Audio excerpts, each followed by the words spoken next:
नमस्कार, स्वागत है आपका। आप देख रहे हैं द न्यूज और मैं रानी गुप्ता आपके साथ। बेंगलुरु में 17 मार्च यानी कि रविवार को एक घटना घटित हुई थी, जहां पर एक दुकानदार अपने दुकान में हनुमान चालीसा बजाता है और अचानक से कुछ भीड़ आते हैं, उनकी पिटाई कर देते हैं।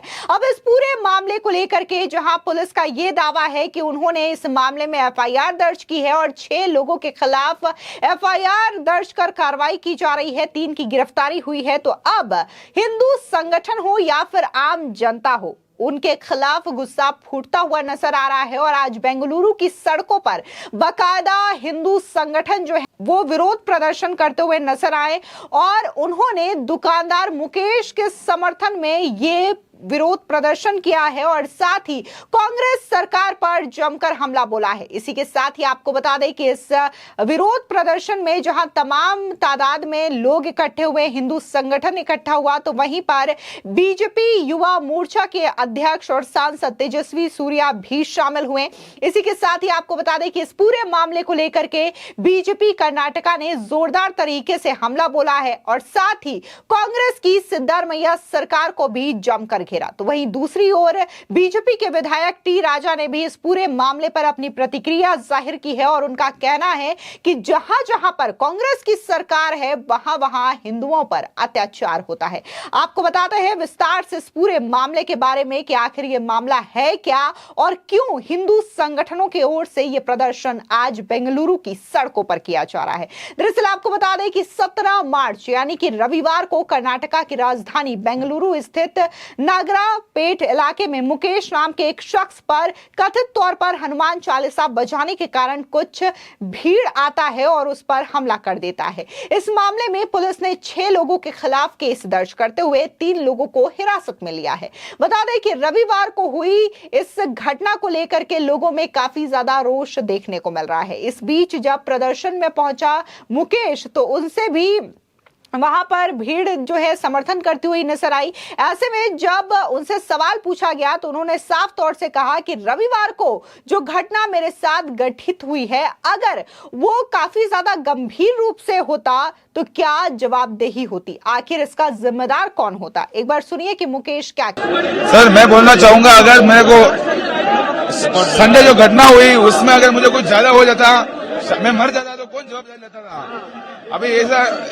इस बचाव में आए हैं, मेरे को सपोर्ट कर रहे हैं तो मेरे को अच्छा लग रहा है कि हाँ कोई तो ऐसा है, कोई तो हाथ उठाने वाला ऐसा है तो ऐसा। वहीं आपको बता दें कि इस घटना को लेकर के बेंगलुरु पुलिस ने जानकारी देते हुए ये बताया है कि सिद्धांत लेआउट के पास रविवार शाम अजान के समय एक दुकानदार और कुछ लोगों के बीच बहस हो गई।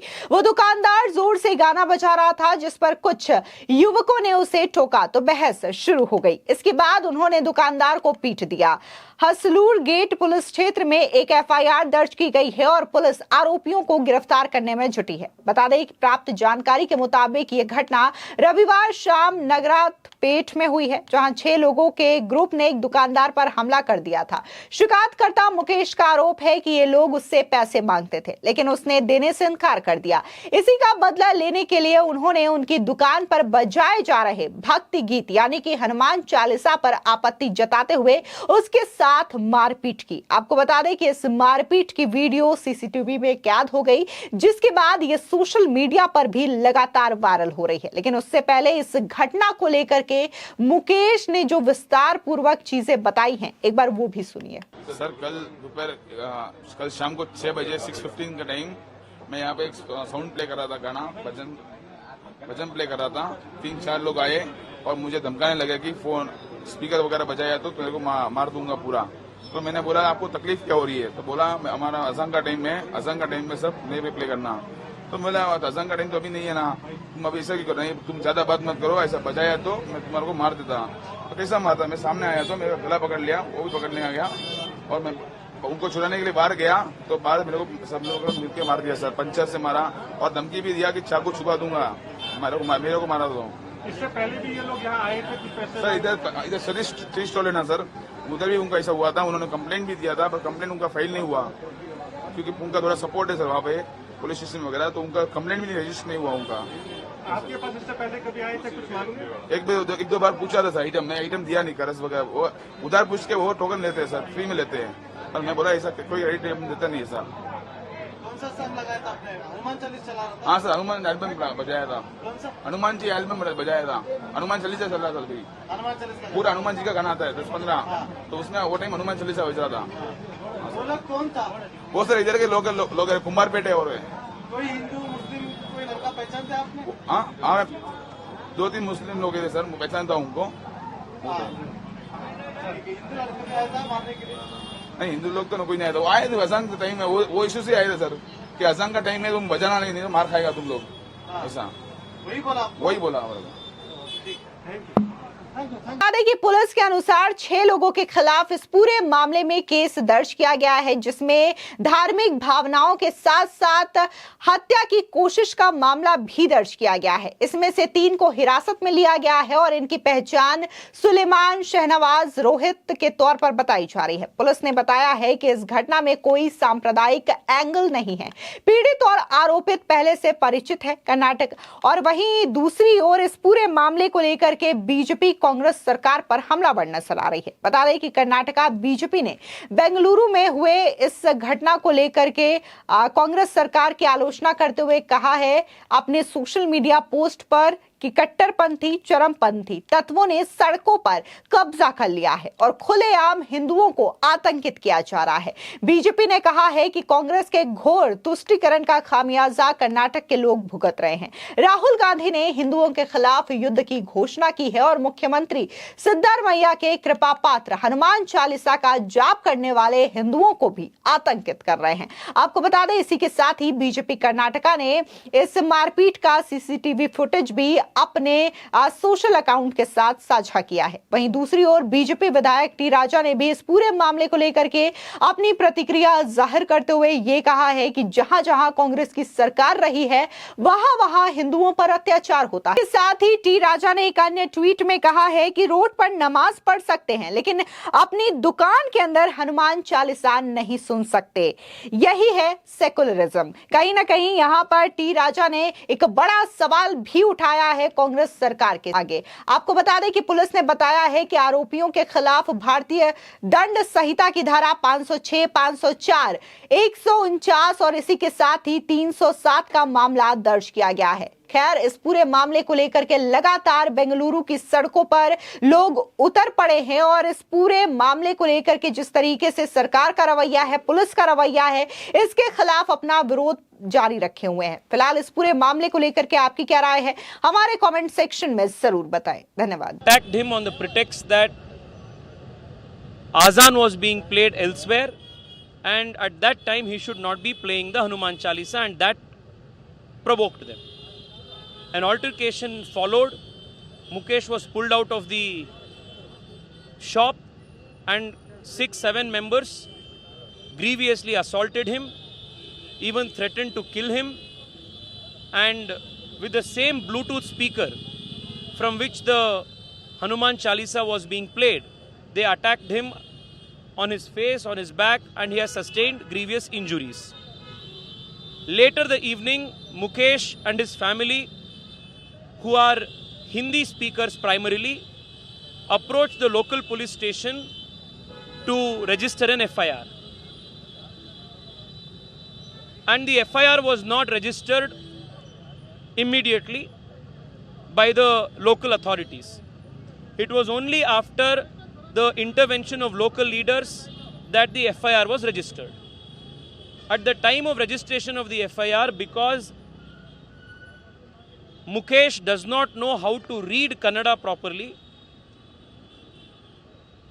he dictated and narrated the chain of events, and the police have condensed it into the FIR.